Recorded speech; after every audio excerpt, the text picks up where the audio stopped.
Yeah, the numbers are always going to be right. I like to be able to put the numbers because, like as you said, people always want to give you what they believe and what they know. And I think like you, I would have tried to tell the guy a little bit better, but I always tell the older people or people who've been doing something. I said, you're not doing it. You might not be doing it wrong. You may be doing it good, but maybe there's a newer way. Times have changed, so maybe we can do it faster. So let me show you. Yep, exactly. Yeah, I always tell people, good is the enemy of better. If you think something comes good, you're really not incentivized to try to make it better. And so my title is continuous improvement. In my title, generally continuous improvement manager, continuous improvement specialist. I alter it depending on what industry I'm in. And a lot of times I'm in a racial situation. Last week I was in Fort Wayne, Indiana. Ooh. I was working with 18 engineers, 17 white men, and one brother. Right? I had to tailor. You was in Fort Wayne, Indiana. Right, I knew that, and I knew I was going to Fort Wayne, Indiana. So I had to take the same data. I had to tweak it. I had to tweak my messaging a little because I knew the brother was going to say, come over here for a minute. Let me talk to you. And he did. He's my age. He's 52-ish. He said, let me talk to you. And he said, why are you doing this? I said, this is what I do. And they're paying me a lot of money. And he said, he didn't care. He knows all these dudes, they're friends, but he just said straight up to me, these crackers ain't going to listen to you. And you can tell how old he is because he used crackers. That's his slur. That's an age. He went old school with his slur. And I was like, oh, shit. I got Richard Pryor over here. I said, look, he said, you ain't going to get all 8 of them. I said, I don't got to get all 8. You tell me who the one is. I just got to get that dude. And if I get him, everybody else will fall in line. And he was like, I see what you're doing, young. They call me Young Blood. So you know he's old head. When he called me Young Blood, and I think I'm older than him. I was like, let's do it. Help me out. So he kept referring to this guy, Ernie. And Ernie was sitting back in his chair. Did look like, and I got Ernie about midway through the first day. He started asking me questions. And I winked at Hank, like, we got his ass now. By the time we was done, most of them dudes was like, yo, can I sign up for your class? Do you do something online? Will you come back? I was like, if y'all pay me, I'll come back. That's all I do. I leave my house Monday nights or Tuesday mornings and go somewhere. And I teach people for a couple of days. I try and be home by Friday morning. That's how I pay for my bills. That's how I go on cruises and just like that, right? So it's always a challenge. And sometimes you get in a room with younger dudes and they're like, okay, just give us the wisdom, right? So I really was wanting to understand the construction of your audience. Was there an age dynamic? Was there a racial dynamic? You were at Disney, so I was wondering, is Masada going to talk to a bunch of kids? Yeah, or so parents of kids? I was wondering. What was? Yeah, so the National Head Start Association, they're out of Washington D.C. They work close. They work close with. They're in the White House or in the Capitol. But from around the country, even from Detroit and all of that, it's staff and directors and program assistants that come from the Head Start. So it's a lot of older people, but then it's parents. So then it's a lot of middle and younger people that come as well. So it's the parent and family engagement for the National Head Start Conference. So you have a lot of people from Washington there, and then you have a lot of people from around the directors from around the country from different Head Starts and centers. And then you have program assistants, but then you have the parents. So that's the whole makeup of it, right? What's that?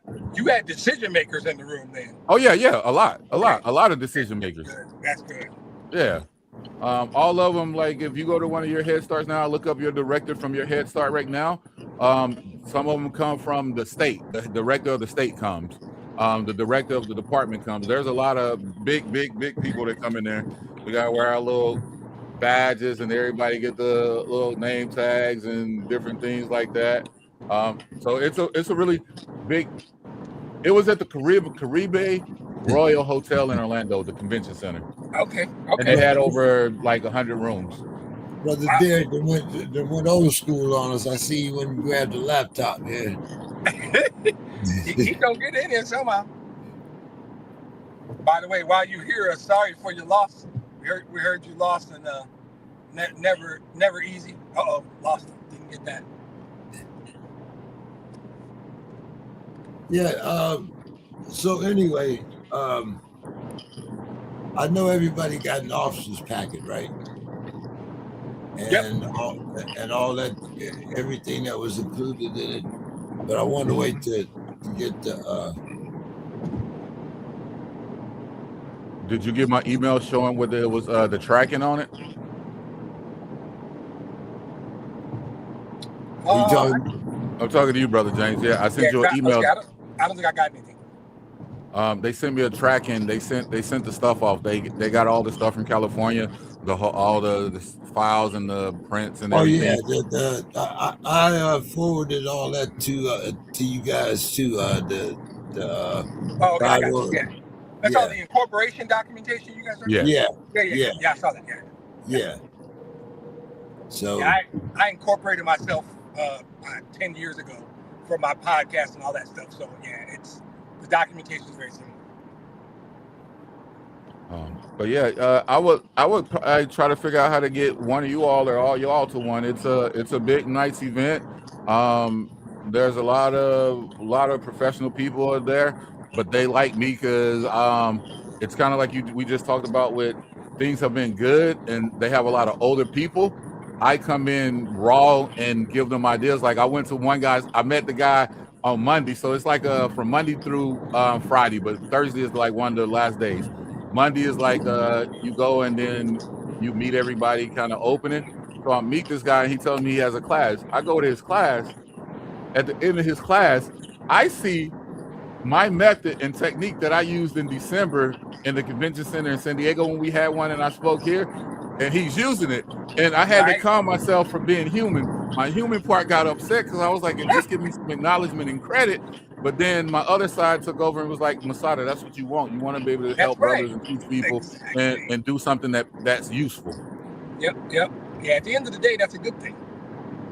Yeah, I'm a little different when I'm talking in front of people, brother Demetrius. Like I'm in a lot of room with a lot of doctors, a lot of PhD people, a lot of high up people, and I articulate really well, but I still keep it a little hood, a little real in there, and that's something they haven't seen. Somebody who comes in and not trying to just be, being themselves. Yeah, that's a big part of it.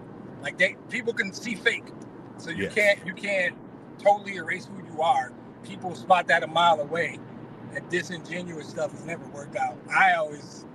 My thing is always the same. Yeah, I'm always hitting you with numbers. So that's good though. I need that. People laugh at me because if you meet me outside, I'm just I smoke, I do all that, and they're like, "But you're intelligent enough to go talk to people?" And I'm like, "Yeah, they're just people with suits on. They people with money. That's cool." I'm still from Flint, Michigan. I still know who DMX is. So I will go, meet me outside in Michigan, right? Or I know Earl Simmons, man. We ain't trying to. If I have to, I will. But I can tell you I can tell you a couple of stories on that, and all of them be random, wild, and all of them. I wouldn't want you to judge me, but all of them be X stories. What's that? Yeah. It's kind of crazy. Where are you on your way from, Demetrius? Right, you've been driving. Oh no, I got a much longer drive. It's about an hour away, and I just got out of there in time. I mean, like I was building when I signed. Still got about 40-minute drive because it's down in the city. I live north of the city. So the event today was down in the city, and I live damn near the Wisconsin border. What's it like in Chicago? That's what we should be asking you. Yeah, how cold? Weather-wise? Yeah. Yeah, the weather is in the mid-40s. It's actually warm for mid-December in Chicago. It's mid-40s right now, and there ain't a lot of snow because it's been well above 30 for days now. So there's still some snow left from a couple of weeks ago. But all in all, this is a nice mid-December day in the Chicagoland area. So. Do you know the Country Club Hills, where that's at? There's that south or north Chicago? My best friend lives in Country Club Hills. All right, I'll go to the studio out there. And so one time I was out there and I'm in there and like I'm in the hotel, I'm running out the hotel to go smoke. And so I'm trying to light my smoke. I'm trying to light my joint. I smoke. So I'm trying to light it. And it's a brand new lighter and it's not going. And I'm like, I know I just bought this lighter. So I'm confused. This is my first time in snow. I run back inside like, yo, where can I buy one? And then I'm like telling the dude, do you have one? He's like, why? I'm like, it don't work. And I click it and it comes on and I'm like, you outside. He told me, he was like, it froze, and I was like, I've never been in cold like that. And then I turn around, and the snow is above my head, and I'm like, why? And then this woman is out there in the cold, just, and then she does it for like 30 minutes. I'm finishing going back inside, and I'm like, oh, she has to get her car. Her car was buried under the fucking like 6 feet of snow. No, thank you. Yep. No, thank That's you. the Midwest. See, y'all think that's all the time, and it's not. The same 6 weeks in July and August when it's 100 degrees out there. I would take this. That's blasphemy. I will take this 6 or 8 weeks where it's below 30 degrees. I would take this 6 weeks over that 6 weeks anytime. Hold on, no. So you mistaken. It's 100 over there. It only get like 80 here. Once it get like 82, we complain. 82 people want to die out here. Yeah, it's the good part of the year is beautiful. Nah. See, San Diego different. I've been out here since 2003. You couldn't melt and pour me back in Pennsylvania. Nowhere. My boy, you talk about you had to go. My boy was sitting outside in his car last night because his old lady don't allow him to smoke in the house. He's sitting out in the car in the snow. Oh, no, ain't happening. No. Never going back. Hey, you a Dallas man. You need to get your numbers right on that, brother Demetrius. They don't get 100 in San Diego. It barely touched 85, maybe. Yeah. Okay. Yeah. I'm thinking more like I was in the LA area, and then really it was Texas. Me and James got a friend named Don Hayes. I was down there, and I met up with Don. Don lives in San Antonio. It was 106, so I'm finishing up my work. We done coordinated. He gonna take me out to dinner. We ended up going by his house and stuff, and I was like, and Don was like, "What a beautiful day." I said, "Don, it's 106 degrees. What are you talking about?" He loved it. He loved it. Yeah, he's in San Antonio. See, that's Dallas. Brother Derek, we got you here now. I hope so. Can you hear me? Yeah. There he is. All right. We got you. Okay. All right. So we were all trying to give you condolences and everything. We got you in here now. So how's everything down your way? You're in Maryland, so Atlanta. You're in Atlanta, so Yeah. Well, we're a little cold but we're not like you guys out in San Diego. I guess they must think it. We got girls out here with fan on this and stuff. Sipping Mai Tais. Oh my goodness. Must be nice. I have my babies came out here and said they miss Miami weather. I bet they did. Wow. We at 9 o'clock at night we walked to the store and they were in shorts and t-shirt. Yeah. You can't do that in San Diego? No, not right now. Right now it get a little nippy. It get a little nippy at night. A little bit. Well, I bet you Demetrius can tell you about a little nippy. Now, it's good weather for them other folks. They out there with their shorts and t-shirts and they and their flip flops and stuff. See, they're out in the water too, but that's why we let them go. And like we went to see alligators and we went to the Everglades to go do the hoverboat and see alligators. I like to take them to the national parks. We go and look at it and take pictures from afar. We let the white people go and find out and touch and do all the other stuff. Yeah, I had a friend of mine, good dude, happens to be white, asked me, you gonna do the polar plunge with us this year? And I said, I'm gonna be honest, I don't know what it is, but it sounds like WFS. And he said, I don't know what WFS is. I said, that's white folk shit. Some shit y'all do, we don't do. You should know that. We've been friends long enough that you think I'm gonna run out there and jump in Lake Michigan, a lake on January 1st? That's right. Bungee jumping, skydiving, it's skiing, a whole bunch of shit y'all do. You might occasionally find a random brother that skis.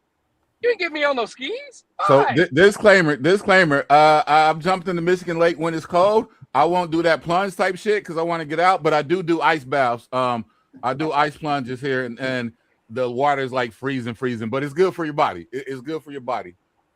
It's hard enough getting black folks in the water when it's perfect temperature. I'm telling you, hey. You want me to jump in the lake on January 1st? Those numbers are lying too. Hey, see, I can't let you speak like that. I'm gonna have to get on you about that. Those numbers are lies too. We are tropical people. The people from Africa and around and Trinidad and all the Caribbeans, they will tell you they love the water. No, you are right. I thought that was a pretty good joke, but you are right about the numbers. It don't line up with facts, but I thought it was funny.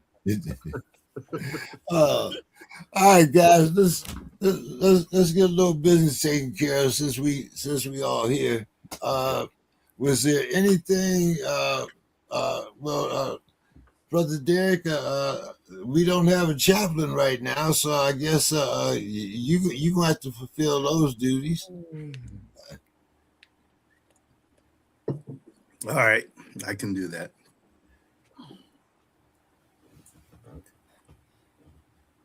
So you can give us a good open reflection here, and we can get started.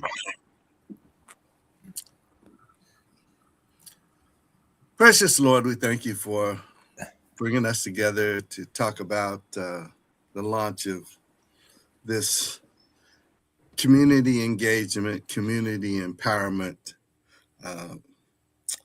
tool, this vehicle, Lord God, that we believe will strengthen our people, will bring clarity, will educate, will help people understand what the issues are, and bring people together around central core elements that will make us more powerful, more united, and more effective in this mission to be all we can be in this country.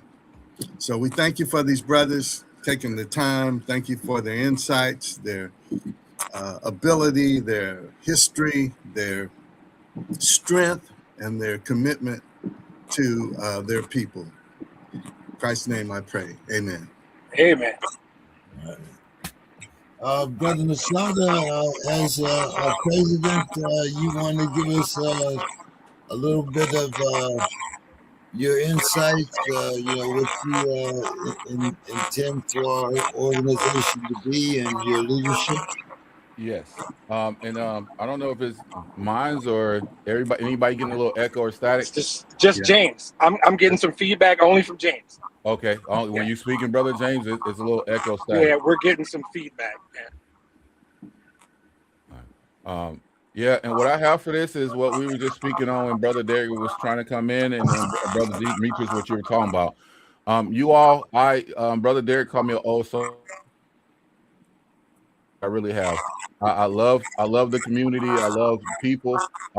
Just 2 days ago, I drove by my neighborhood and we had a Mexican unloading his work truck, which is the same as mine. It's an Avalanche. They're really nice. I have 2 of them. I want more to start like my little fleet. But anyway, I saw him on the way taking my kids to school. I came back and I saw him again. He was still outside working. So I stopped and I asked him about his truck. We started talking. And then we started talking about what I do and different things. And he was happy that I stopped to talk to him. And he was like, I feel that same way. I was just wondering, was anybody in the world that feels like me? Like, why don't we all get together? And brother had tattoos. He a little Mexican cat, had tattoos and all that, doing construction and all that. But he was so thankful that I stopped and talked to him and that I was trying to connect and say that we were brothers and we were all one. So my idea with this is to be able to have you all guide me and help me to be not, I don't want to be a leader. We all are leaders, but to help me in the environments and the places that I'm in that can bring change, to help me create something or help us create something that really changes our community, because I've been this way since a kid and I know a lot of people. I meet a lot of people. I'm in a lot of random, strange places, like from Capitol Hill to a lot of executive offices. And I know a lot of big people I'm on a lot of big stages, from rapping to talking to speaking like I just did.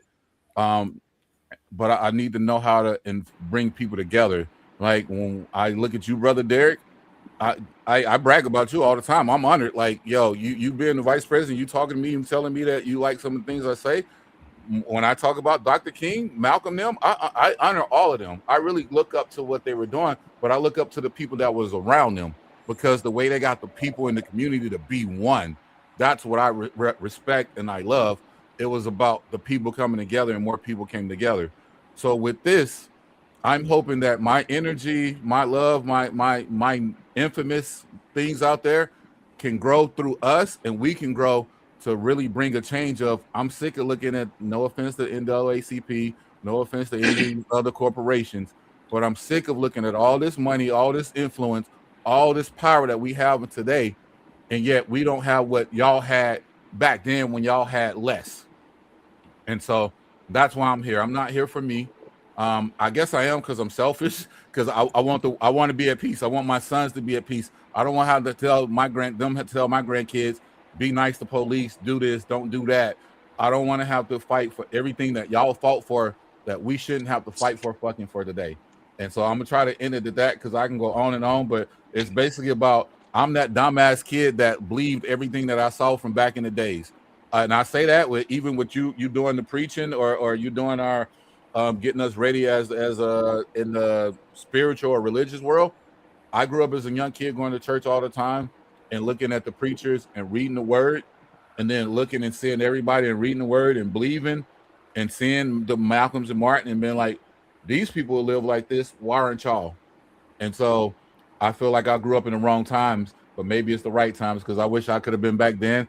I would have been on the front lines. I would have been bit by the dogs, sitting in the jails right with you all. And that's what I'm here for today. It ain't always the good old days, but Demetrius, you want to tell us a little bit about your direction, your reason being here in the coalition and whatnot? Absolutely. And I think it's, for me, honestly, it's the first word. It's so much of this for me is about the word coalition, right? And to Masada's point, I name dropped Derek 3 times this week. I name drop Derek's ass all the time, like we buddies. I talk about, and I'm gonna keep doing it, and I hope he ain't mad, but I'm gonna keep doing it. I name drop him all the time. I tell people about the book, but the idea of a coalition, and I don't know the exact definition, so I'm gonna give it a shot. But I know it has a lot to do with joining forces, like different parties joining forces for a specific purpose. That is the thing that excited me about this podcast. I have known James King probably, I'm going to say 6-7 years now. I have so much respect for, he has a passion for something. This is not the only James King podcast I frequently do. He has a passion for something and he grinds. That dude does great work on his other podcast. It's not as meaningful, all due respect, James. We just have fun over there, right? As this one is, but he grinds. That man puts in work, and I respect that. Masada, I've told you many times what I think of you and how you're approaching every week. I'm waiting for them little Ellis kids to pop in and wave at me, right? That fatherhood thing is important. And like I said, I drop Derek's name all the time. The coalition aspect is that when I look at our group, and including LaSalle, I look at like this distinctly different men with distinctly different experiences, opinions, backgrounds. And at some point, it just clicked with me that, man, this group, just talking to them every week, whether we do something or not, it's going to enrich my life. It's going to enrich my perspective. What if we got together, decided we wanted to do something very specific and join forces? And that's the term I want to use. The idea of a group of really smart, intelligent, passionate men who all kind of agree on this cause, even if, and I didn't mean to leave out Javon, because he is very important as well. We have the same purpose. We all would probably take different roads to get there. But if we get together and incorporate all of our experience, all of our backgrounds, all of our passions, that's what excited me. That's what still excites me. And to Masada's point, that's how I think they did it before. Now people are really kind of only interested in talking to people who agree with them, people who see stuff the same way as them. You either agree with me or I want to kill you. There's no third option, right? You because if you tell somebody today that you disagree with them, they hear you're wrong. And it's not the same statement, right? And you should be able to hear a different opinion without hearing someone say you're wrong. And that's what I like about this group. That's what I like about the cause and the idea of a coalition. So it is heavily on the word coalition for me. And Brother Derek, as you've heard most of us say, you are kind of our spiritual leader here. So why don't you give us a few words of encouragement? Sure, I'll be happy to do that. Let me ask you all: is anybody else hearing the feedback now? Not now. So, yeah. Okay. All right. It's just James for me. So I think it is James' output, wherever he's getting his sound. His speaker. It happens sometimes when you speak too, though, brother. Okay, just wanted to make sure. Okay. Yeah, no, I think that when we have made the greatest progress in this country, it was through some form of a coalition. Now, back in the slave days, they didn't call it that, but that's what it was, and it was much less formal. It was much more driven by necessity. Although we have all kind of necessity today as well, and I love the fact that the Bible talks about iron sharpening iron, and a lot of that's going on.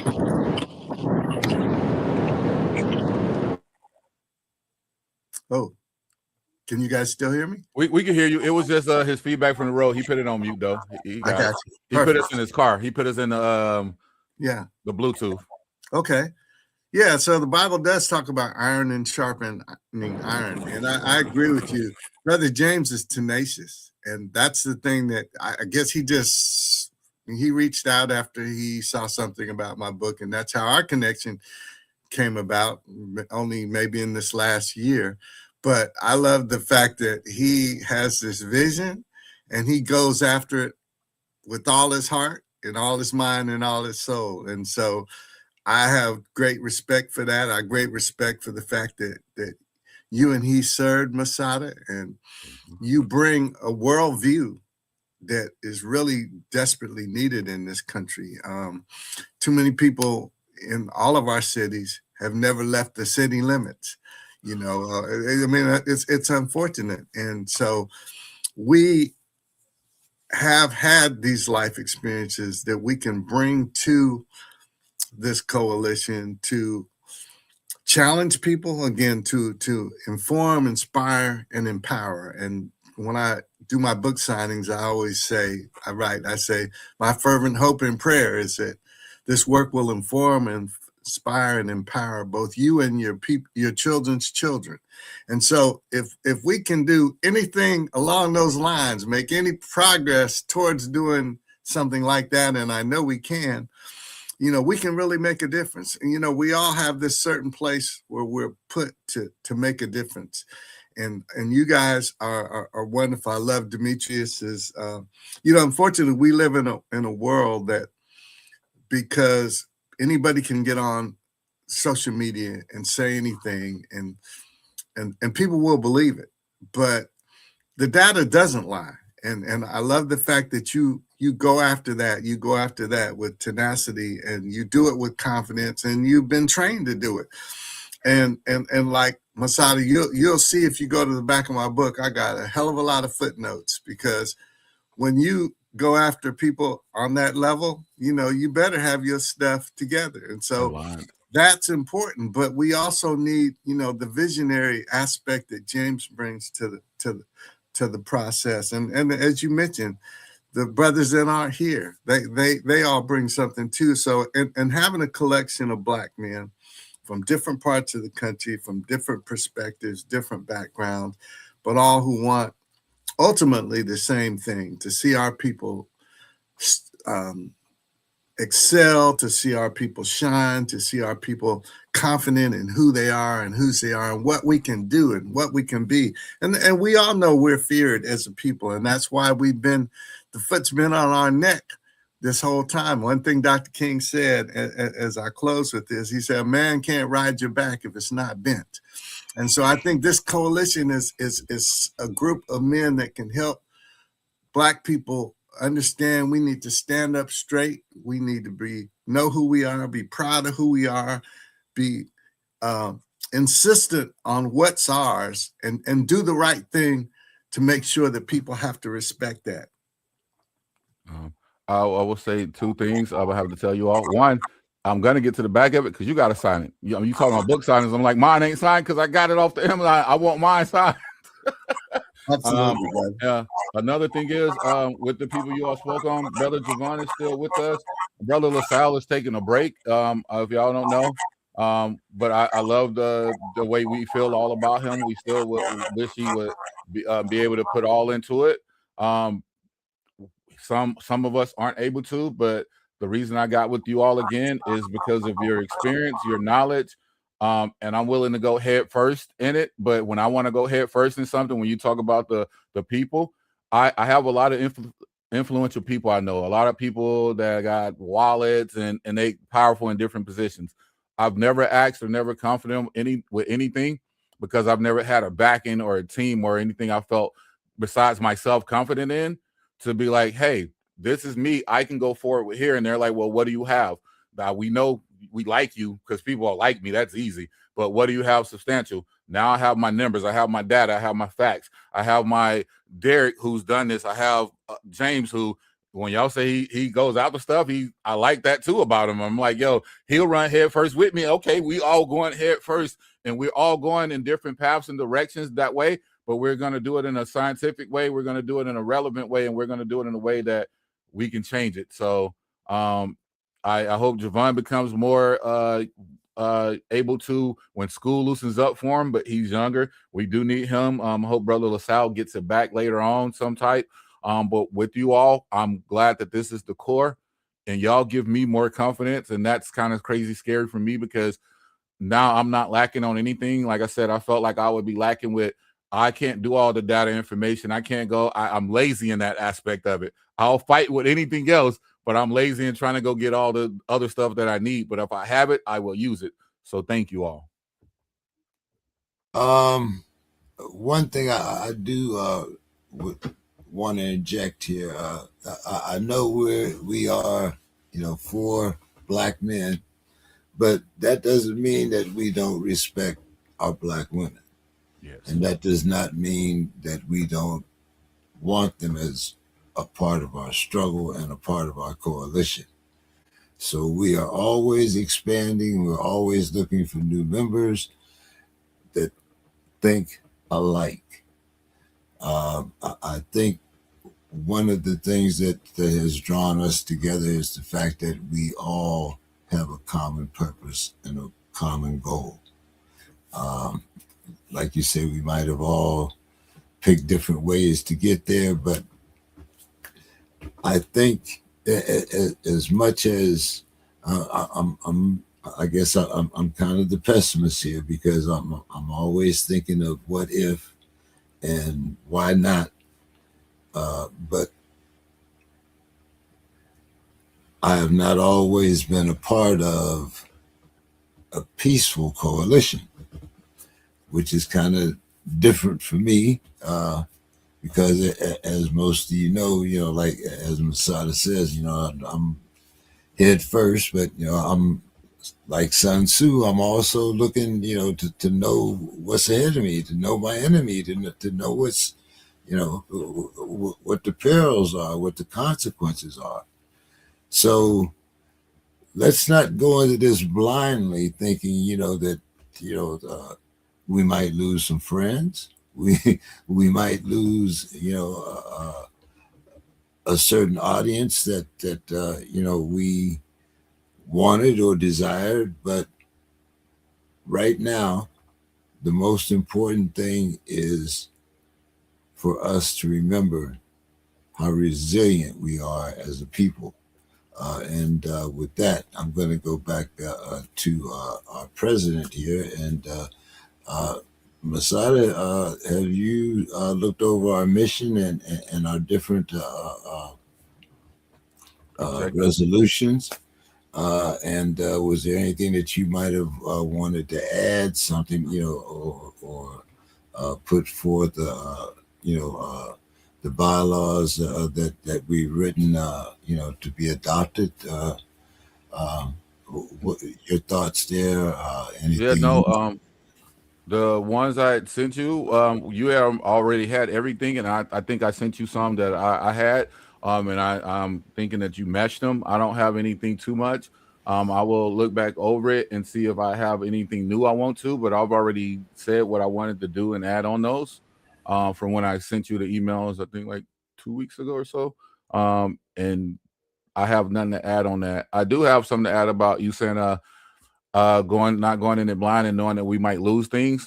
I am under the impression that what we're on and aligned with, if you're not on line with that, I didn't lose you, because that's not what I'm looking for. That's not what if you can't be aligned with backing, trying to really back the community and back our people, then I don't think I lost anything. I will keep pushing for it. I'm ready for everything. I'm going in it knowing that anything can happen at any time, and that's why I'm signed up here, and that's why I'm ready to be the face. I'm ready to take whatever bullets or whatever things for you all, just as long as the cause can actually produce something.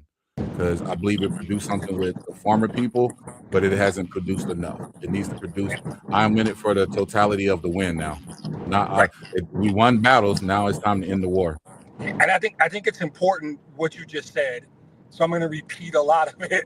The idea that losing someone, it's not what we're about, right? We're going to have a purpose, and we work to our purpose.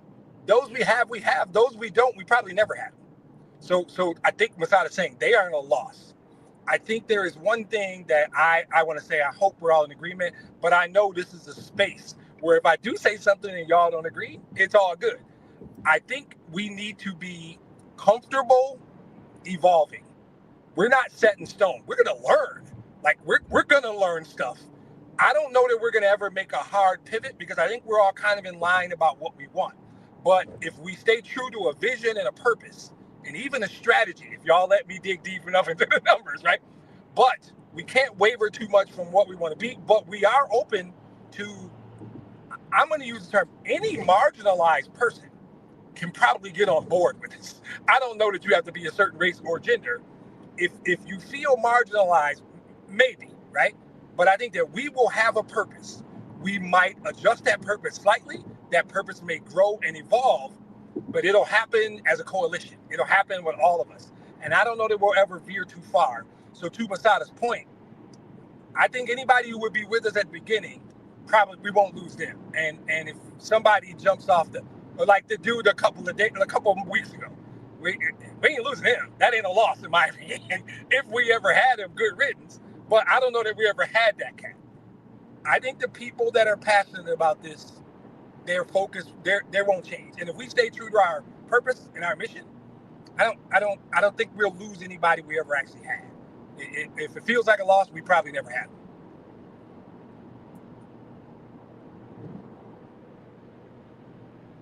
them. You're on mute, Brother James. You're on mute. You're still on mute. Got me now? Got you. Now we got you. Okay. Brother Derek, as someone who's been through a lot of battles, can you kind of give us your perspective on can you all hear me now? Yes. Okay. Yeah. When I think about,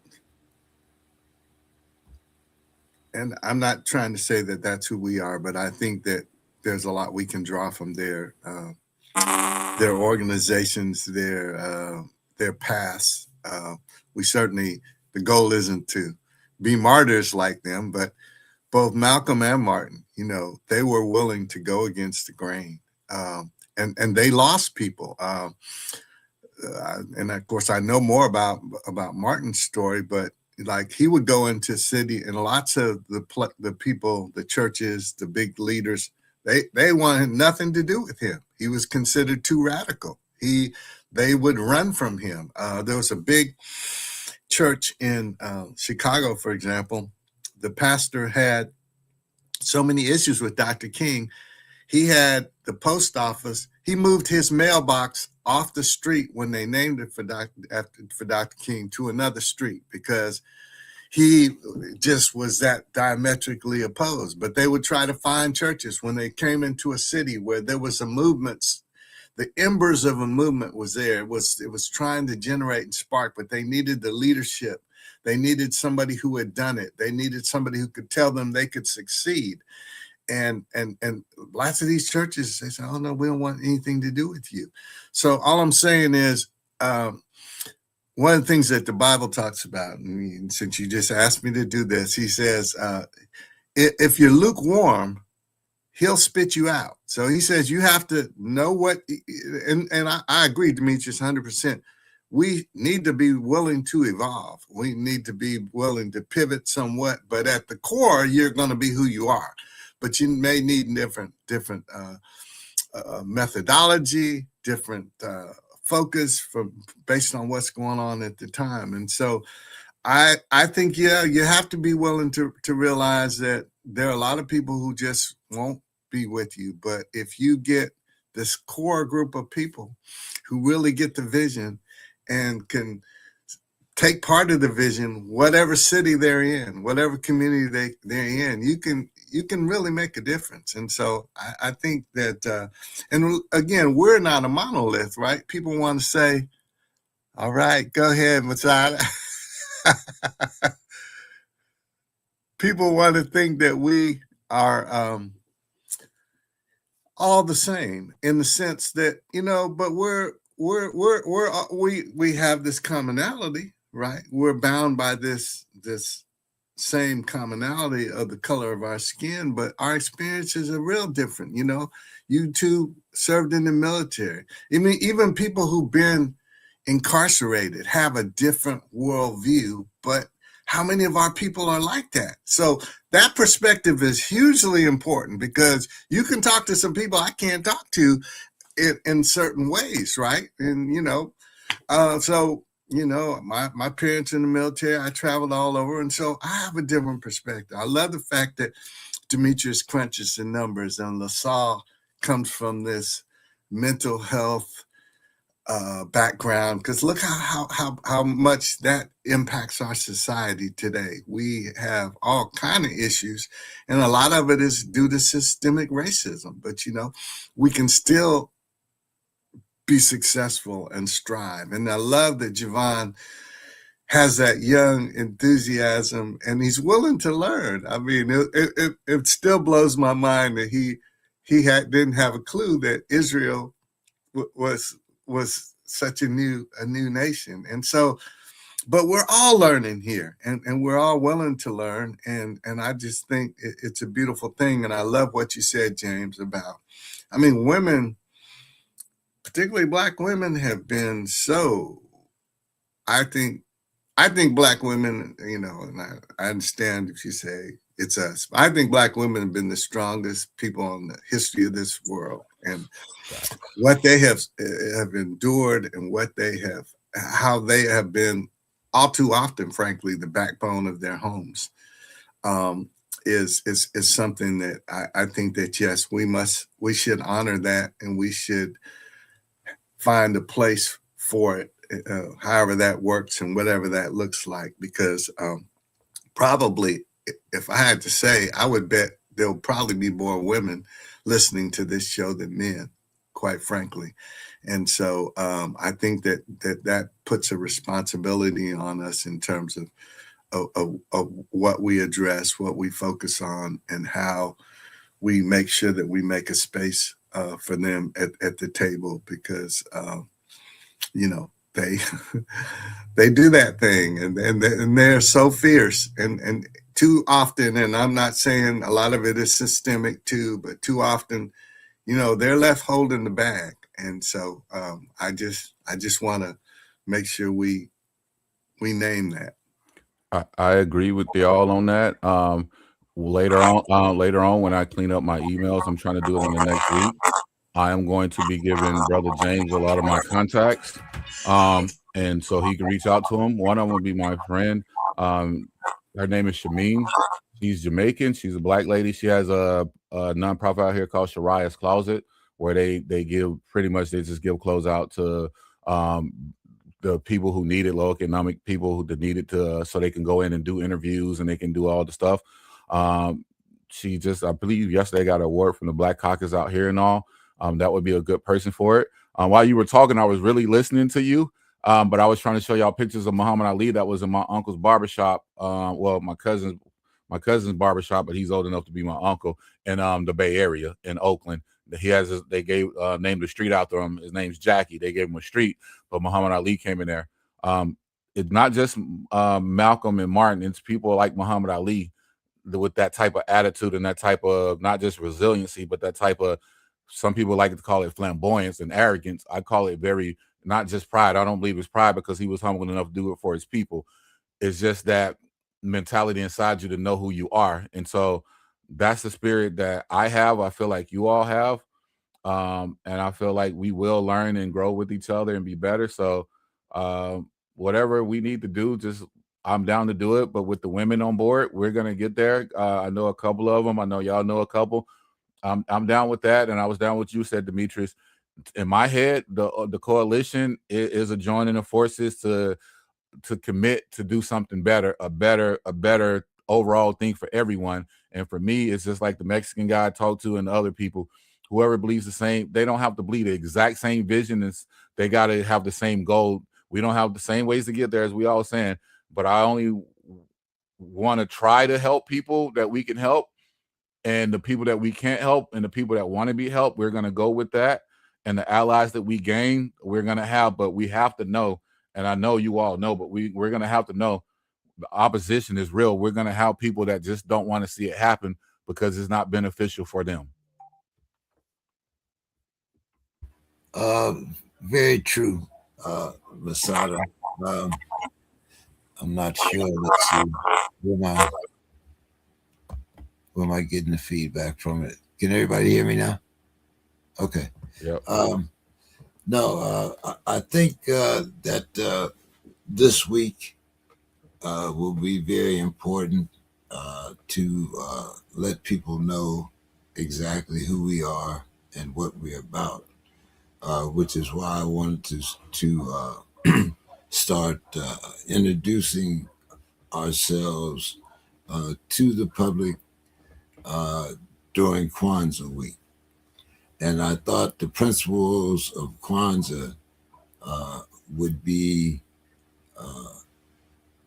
a fairly mobile carpet for us, I guess, talk about flying carpets and whatnot, but kind of keeping it festive and showing the neighborhood as well as our neighbors what we are all about. I think it's important that not only do we introduce the principles of Kwanzaa, but we also introduce ourselves as men and as an organization to further promote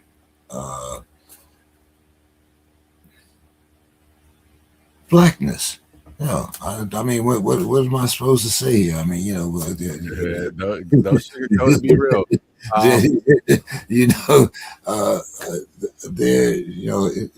We are at a time, I think, even more than ever, going back to Brother Derek and the principles that Martin and the others that I rejected as a young man, because it wasn't about, you certainly weren't going to slap me without getting a slap back. That just, it just wasn't going to happen, I think that's the only one I don't live by feels. But you ain't turning another cheek.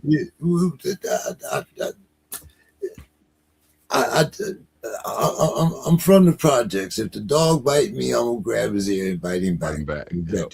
I mean, that's just the way it goes. I'm sorry.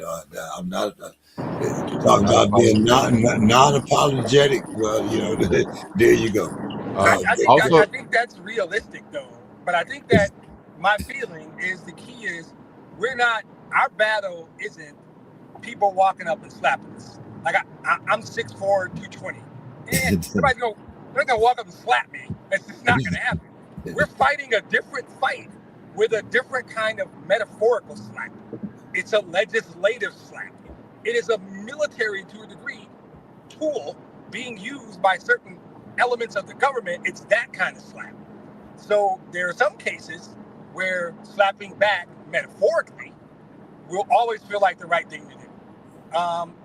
But we also see, my feeling is, to use your metaphor, we're getting slapped. I want to bite. I want to kick. I want to punch. I want to throw rocks. I want to talk to them. I want to hit them with sticks. I want to use every mechanism at our disposal, metaphorically, to address these things. Because you probably know where I lean. The systemic legislative discrimination and racism is the thing that impacts me the most. I care about everything, but there was orchestrated legal mechanisms used, and still, like literally every day, trying to suppress our votes. They're trying to take away our votes every day. That's the kind of stuff, metaphorically, slapping them back ain't an option. We're going to kick them in the groin, and then stomp on them, and then throw rocks at them. We're going to use every tool at our disposal, metaphorically, to address this stuff. And I agree with you. Brother Derek said that the systematic things are like a little bit of our issues or a little bit of the problem. It's 99.9% of the problems that Black people face today: systemic racism and a systemic just the system in itself. With that, I do like what you're saying, Brother James, to introduce ourselves this week. Part of my presentation, at the end of it, I did introduce us. And introducing us, I asked people if they were with us to stand up. And everybody, the whole room that was left stood up. So there was not one person left in their seats when I told them what we were about and told them to stand up if they're with us. And speaking on that, I have to get us with shirts, Brother Demetrius. I'm still getting them, Brother James. Everybody wanted the shirts. They wanted books, but they wanted the shirts, and the shirts basically have us on the back of it. Non-apologetic world on the front of it, what we stand for and everything. So that's going to be another market so people can see who we're with, kind of like when you're wearing Nike or when people wear Adidas or something, you know, so that'll be another way to have people rep with us. But this Kwanzaa thing is going to be a really good thing to show people what it is, another perspective besides Christmas, another tradition, and another part of the culture that they need to see. So thank you, Brother James.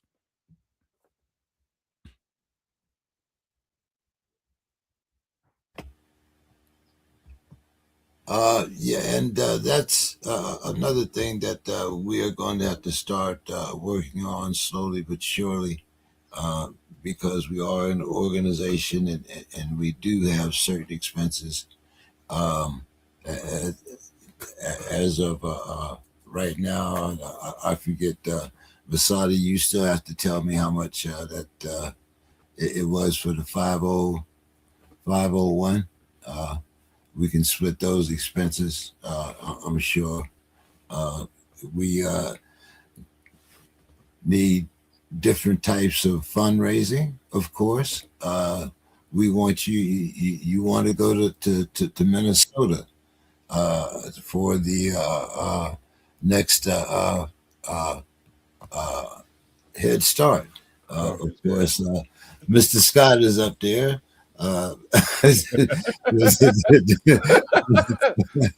So, but Mr. Scott has a very good heart. He's not as closed-minded as my other friend, but and I'm sure Anthony Scott's a good man. He's a good man.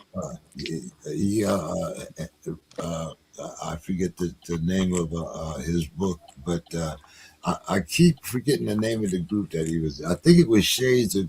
No, it was Sounds of Blackness. He was Sounds of Blackness. Really? Wow.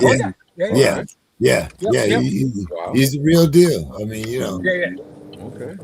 Yeah. So I told him I used to grind on this really hard job at that time in my life, but I could wear headphones, and they had a very popular song called "Optimistic."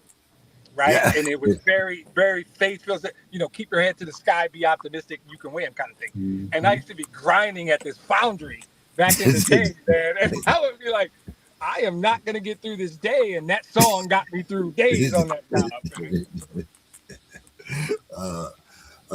but we'll have to kind of be creative in as far as our fundraising. Like I said, we'd like to for you to go to Minneapolis and many other speaking engagements, and I mean, uh, Brother Derek, you're well known. You have all types of events and people that you're in front of. So not only are you our spiritual leader, but you're one of Our mentor. yeah. You know, We're speaking. No, seriously. I only interjected to say that because I say hi. there you go. Yeah, I see. There you go. They were on stage with me and they spoke too. But I would need help from you all to adapt to help me formulate more speeches so I can know more stuff to say about not just from my heart what I feel, but what can affect the people and what we really need the numbers, but also from you, Brother Derek, of more things that I can talk about. Like you just sent me, I opened up an email and probably like a week late on it, but the Mississippi won the Democratic Party, but we're still might be in jeopardy of this. And it's like I'm looking at the names, and I know a couple of lawyers down there and a couple of people down there. I know Johnny Dupree, who just won the Senate down there. Like my people, we talk to him. I can actually reach out and talk to him. Yeah. I don't know what to say to them because I don't know what I really want to go for with that. Because I told Brother James, I not only burning it all down. If I don't burn it all down, I want to become president and then tear it all down. I'm serious. Knowing these influential people, I need you to help me in that political part of it, Brother Demetrius to help me in the numbers part of it, and Brother James to keep me vigilant in it of, all right, this is what we're going to do. I don't mind speaking. I don't mind being that part of it, but you all are going to be the critical part of it. Yeah. Oh, we got you. We got you. The messaging will be consistent with what we're about, and all you got to do is reach out. Whether you want numbers or my opinion on the flow of a speech, just let me know, and I will always probably come at it the same way. Who's the audience, right? And how you want to hit them. How you want to hit them with facts. And the audience for if it's the Head Start one, the audience is always going to be the same. It's going to be directors, people from Washington D.C., and just big influential people, doctors and authors and things like that nature. That's who I usually speak with, and then his parents is sprinkled in there. But say my room was I'll say my room. They said it fit 116 people. It was probably like 100 people there. By the end of it, it was probably only like 50 or 60. But Brother Derek, what you missed is I told people what we were about. I introduced the coalition at the end of my slide, and then I asked people if they believed in what we believed in, to stand up. And basically, a lot of people stood up. Not a lot. The whole room stood up because everybody believes in it, and I'm gonna keep doing that. But I need to be able to integrate that message while giving my next presentation, if accepted, is an hour and 15 minutes. So I need to be able to give them data about being a father, but then I want to talk to them about the coalition and talk to them about what I need to do. So I need segments to be able to throw in there to where it's not too much for them, but it's right at the end so they know why I'm there. Hey, y'all keep this up. I'm gonna patent my 75 minutes. I don't know what's up with that. Everybody want my 75 minutes here. What's happening? Yeah, but I think we're all in agreement that the bylaws and everything that I sent to everybody in their officers packet, we can unanimously adapt that as part of our organization. That everybody does have an officer's packet with all the information, right? Yeah, absolutely. Yeah. If you have any suggestions, anything that you guys want to add, just let me know. Hopefully, I haven't filled your email with too many forms and PDFs and whatnot. Okay, yeah, Masad, I see you trying to show us the designs. Well, you've seen it. Well, my sons had the shirt on too, and everybody wanted the shirts. It basically has our coalition on it, and then on the bottom it says, "I love me, not apologetic, be you." And my kids wore it, and everybody went bananas over it. everybody was mad because I didn't have them to sell. And I was like, we just wanted to show you what we're about. And everybody was like, you need to start selling those. So that would probably be another way to help us get some funds. I'm going to put it on a site. Brother James is working on the site. I'm going to put it on my site. We're going to have it on cross sites. All the funds are going to go for us. But basically, it has the coalition, and on the front, it has a world, and it says not apologetic world with hands. And then on the back of it, oh man, I don't know why my camera. I really don't know. B was. Oh, you know what? Let me take my. It's your background. It's your background. That lady is beautiful, but she's the reason we can't see the shirt. I ain't mad about it. I ain't mad about it. I'm just saying she is the reason. So if you take off your background, we'll be able to see it. All right. I love the hand holding the gloves and the color scheme. I like it. Right. So there we go. Yep. Yeah. That's the back of it, and then that's the front of it. And basically, I put this on the front of it to brand it with just saying that a not apologetic world is you see the black and white hands, but inside of it, the detail is people of every nation inside together. Yeah. And so when people see that in the front, they know, and then they see the coalition on the back that, of course, we got to educate and bring us up first. But I believe we are the key, like Brother Derek said. If we can show us that we are God's kings, we are more than just those words. We are really that energy, and we start being that'll allow the rest of the world to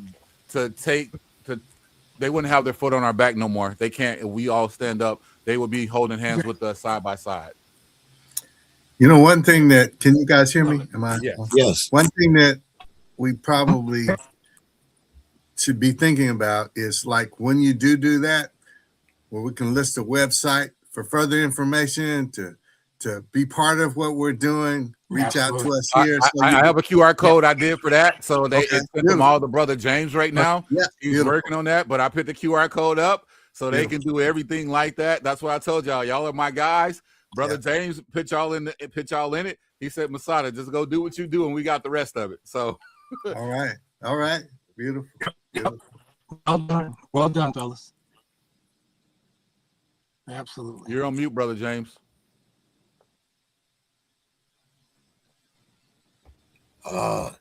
Any other business you guys want to? Brother Derek, you said you wanted faith. That would be the last day, right? Okay. Yeah. And I think I had you day 2, Masada. Was it day 2 or day? I think it was day 2. And were you, Demetrius?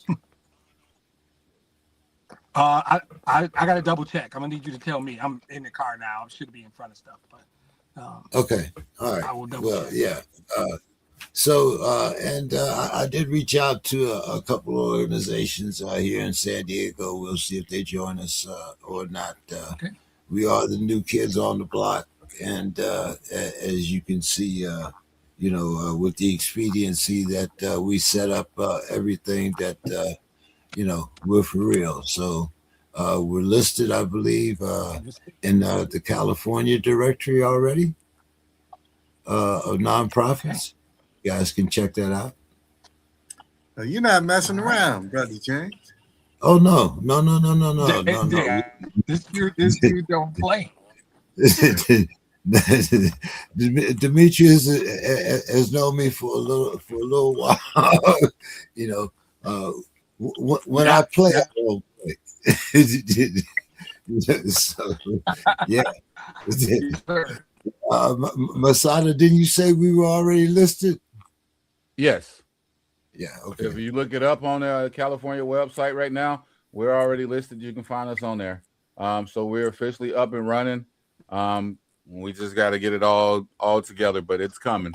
It's here. It's not even coming. It's here. Yeah, it's here. We didn't already heard the gun, Brother Derek. Whether it's 100 yards or 25,000, we in the race. That's all right. All right, guys. Well, good. Hello, can you hear me? Go ahead. Oh yeah, no, I couldn't hear it first. I was just making sure. I was just saying I had to do it. It was a good meeting, good stuff. I'm as excited as ever. It's a pleasure being involved with you, brother. Same here. Love you, brothers.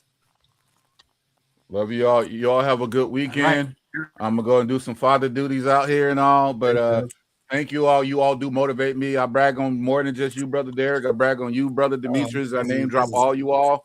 So thank you all. We all here together. Hope you all have a wonderful Christmas holiday season too. Happy Kwanzaa. You know what you're saying? Yes.